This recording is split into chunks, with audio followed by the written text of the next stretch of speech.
waxaad doonaysay inaad noqoto adoo adhimo ama waxaad doonaysay inaad noqoto adoo dariiqiisii ku jira dhimo awood ma u leeyahay inaan doorto noloshaan rabo inaan ku noolaado awood ma u leeyahay inaan doorto which way to go dariiqaan mari lahaa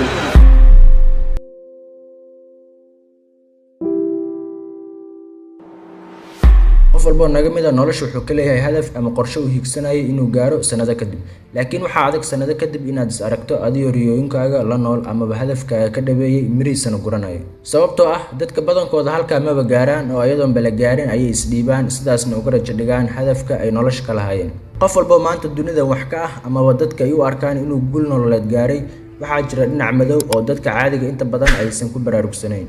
sababtoo ah qof kastoo guuleystay wuxuu soo dhibaatooday in ka badan inta uu maanta raaxaysanayo wuxuu soo ooyay in ka badan inta uu maanta qoslayo wuxuu soo daalay in ka badan inta uu maanta nasanayo wuxuu soo jeeday in ka badan inta uu maanta hurdayo haddaba siday macquul ku tahay adigoo raba inaad hadafkaaga gaarto adigoon la imaan dadaal u qalma waxa aad rabto haddii ay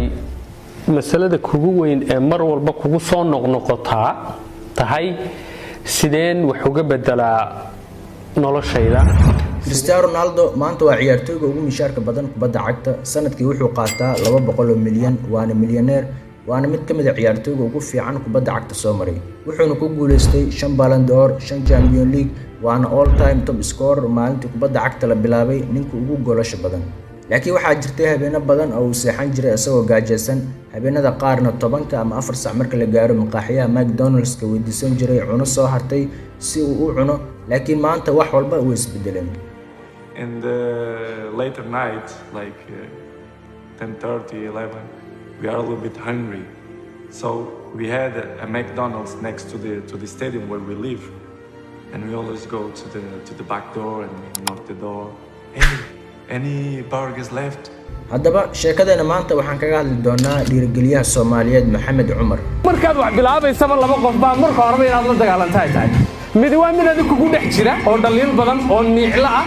oo ma aragtay aad u yus badan oo arka sabab kastoo inuu wax kugu suuragelay haddaba Maxamed Cumar wuxuu ku soo koray magaalada Boorama halkaasna waxbarashadiisa ku soo qaatay laakiin wuxuu ahaa qof jecel inuu masraxyada ka hadlo waliba hadal kaliya maaha uu rabay inuu bulshada dhiirigeliyo waxa maskaxdiisa ka guuxayna la wadaago laakiin xilliga inaad masraxyada soo istaagto boqolaal qof wax u sheegto waxay ku xirnayd daaga maadaama uu yaraa Jaanis uma helin inuu masraxyada ka hadlo laakiin ismuu dhiibin oo wuxuu aaminsanaa inay imaan doonto maalin bandhigyadiisa loo soo kala tartami doono wuxuu caado ka dhigtay inuu booqdo dugsiyada hoose dugsiyada sare jaamacadaha meelaha dhalinyarada ku kulanto ilaa markii dambe uu fursad u helay inuu qayb ka noqdo golayaasha bulshada laga doodo suugaanta aqoonta iyo hal abuurka maalin toddobaadka kamid inaan booqdo dugsiyada hoose dugsiyada sare jaamacadaha meelaha dhalinyaradu ku kulanto markii dambe waxaan fursad u helay inaan qayb ka noqdo golayaasha bulshada lagaga doodo suugaanta aqoonta fakarka hal abuurka ayaan markii dambe fursad u helay inaan qayb ka noqdo taasoo u saamaxday inuu helo goob si joogto ah uu ugu gudbin karo fariimihiisa muddo kadib waxa uu suuragashay in fariintiisa dadka ay gaarto idaacadaha ay wareysiyo la yeeshaan tiifiyada uu ka soo muuqdo ilaa la bartay fariintiisana ay noqotay fariin loo kala tartamo kaliya dalka kuma koobnaan fariintiisa ilaa waxay gaartay dibadda oo wuxuu tegay wadamo badan asagoo ku qiimaysan fariintiisa waxaa jirtay sheeko ku dhacday asaga markuu yaraa maalin maalmaha ka mid ah xaflad magaaladiisa ka dhacaysay ayuu rabay inuu ka hadlo laakiin ninkii qabanqaabada waday ayaa ku yiri dad waaweyn baa meesha fadhiya kama hadli kartid asagoo ku qiimeynayay muuqaalkiisa laakiin ma ogeyn fariinta uu wado saameynta ay leedahay sanado kadib mar uu jaamacadaha Masar jaamacad kamid uu ka hadlayay ayaa nin dadka meesha jooga kamid ahaa ku yiri ma taqaanaa Maxamed Cumar wuxuu ugu jawaabay maya markaasuu ninkii yiri ma xasuustaa maalin hebel xaflad aan qabanqaabadeeda waday baad rabtay inaad ka hadasho waad yarayd waxaan kugu yiri dad waaweyn baa meesha fadhiya kama hadli kartid maantana markaan maqlay inaad Qaahiro ka hadlayso 2 saacadood ayaan gaar u soo saarnaa si aan uga soo qayb galo muxaadaradaada sheekadan waxaan ka baran karnaa ninka Maxamed Cumar u diiday inuu xafladda ka hadlo sanado kadib ninka isma bedelina waxa isbedelay waxaan dhihi karnaa waa Maxamed Cumar haddaba waxaan kula wadaagayaa qaacido yar oo caawisay Maxamed Cumar oo uu nala wadaagay haddii ay masalada kugu weyn ee mar walba kugu soo noqnoqotaa tahay sideen wax uga bedelaa noloshayda sideen qofkaan ahay uga dhigaa qofkaan rabo inaan noqdo sidee baan u gaari karaa ama u rumayn karaa waxyaabaha maskaxdayda ku wareegaya qaacido yar oo fudud baa aniga caawisay oo isbeddel macnale inaan ka sameeyo noloshayda ii saamaxday. qaacidada waxay tahay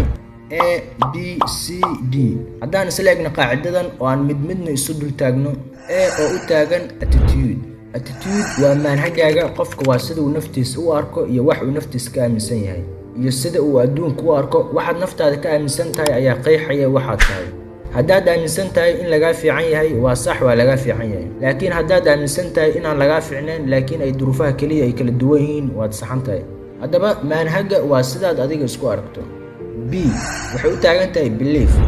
markaad rabto inaad isbeddel samayso, waxa kuu fududaynaya isbeddelkaaga waa inaad marka hore aad aaminsan tahay naftaada. wax kastoo ay kugu qaadato waxaa hubaala inaad hadafkaaga xaqiijin doonto, sababtoo ah haddaadan aaminsanayn inaadan samayn karin, waxa kuu rumoowayay waa inaadan samayn karin. marka waxa loo baahan yahay waa inaad aaminsanaataa, believe yourself. C waxay u taagan tahay competence. inaad karaankaaga dhisto. karaankaaga inaad dhisto waa inaad xirfado barato, aqoon korsato. dadka kugu dhaama waxaad rabto inaad baratana aad qalinka ka daba qaadato, aad wax ka korsato. D waa delivery. waa inaad isbeddel macno leh la timaadaa. manhajaaga iyo aaminidaada iyo karaankaaga waa inaad wax la taaban karo ku keentaa, oo naftaada iyo dadka kugu xeeran wax tari kara. barnaamijkeena shaqsi caan ah iyo sheekadiisa oo aan maanta kaga hadlaynay sheekada Maxamed Cumar, intan ayaan ku soo koobayaa. muuqaalo kale oo xiiso leh ayaa inoo soo socda. fadlan haddaa intan ila soo gaartay, muuqaalka like noo saar, channelka subscribe.